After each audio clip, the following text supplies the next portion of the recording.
Hey, Tanner James with DJ TJ Training. I want to tell you about something that has helped me book more gigs, helped me build more value for my clients, and has really helped me grow my business. So when you get somebody who asks about using your services, using your DJ services, you will reply in a couple of ways, whatever. You may or may not give a price, and then whatever. Let's say they don't respond to you.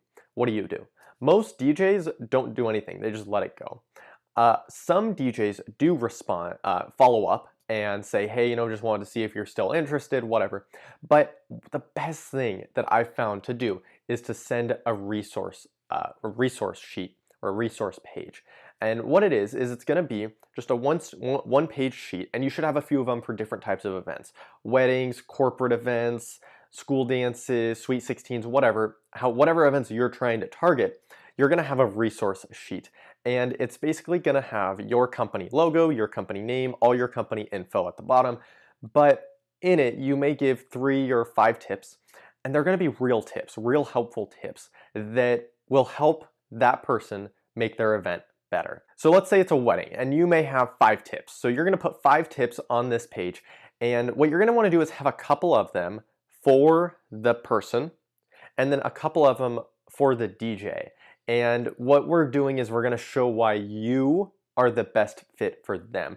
But the first couple tips are going to be kind of basic tips. Maybe it'll be something like put the DJ near the dance floor, right? And then you're just going to have like maybe a paragraph and say, putting the DJ near the dance floor is the best choice. It creates more energy on the dance floor. It makes for a much better feel for the dancers on the dance floor. If you put the DJ across the room, it doesn't give the same feel. So putting the DJ right near the dance floor is great. And what you're doing is basically just informing them. You're teaching them. You're saying, look, do this instead of something else.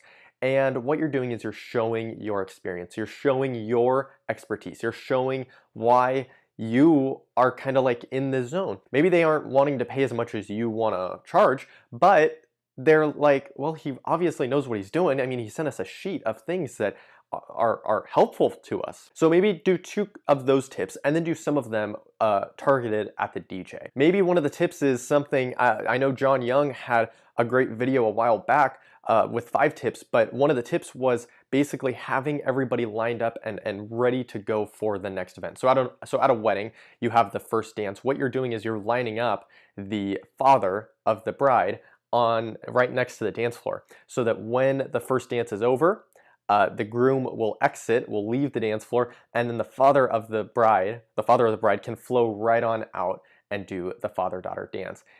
And that kind of thing is super helpful. Put that in the resource sheet. Say something like, have the DJ working one formality ahead of everybody else, working things so that it's a smooth transition. Maybe put smooth transitions, whatever it is, and then you're basically just going to explain that so that they understand. Make it so that it shows how professional you are, how you know so much about these events, how you have found to make events smoother. Because if you are a bride and you have no clue what you know as a DJ, you're completely baffled, right? Like, you don't know anything. So if you can give them something, you can give them a sheet, it'll dramatically help you. And it'll make them be like, okay, wow, he really does know what he's talking about. We need him. That is what sets you apart from all the other DJs in your area. If you want to charge more than the other DJs in your area, if you want to stand out from the other DJs in your area, you have to do different things than what they're doing. And I promise you that most DJs are not sending out resource sheets. Do this, give them something, build value, give them something that they can use regardless of if they're going to book you. Make sure that you are helping them, and they will help you back and book you. If you have any questions or comments about a resource sheet, go ahead, put them down below in the comment section, and I will see you guys next week.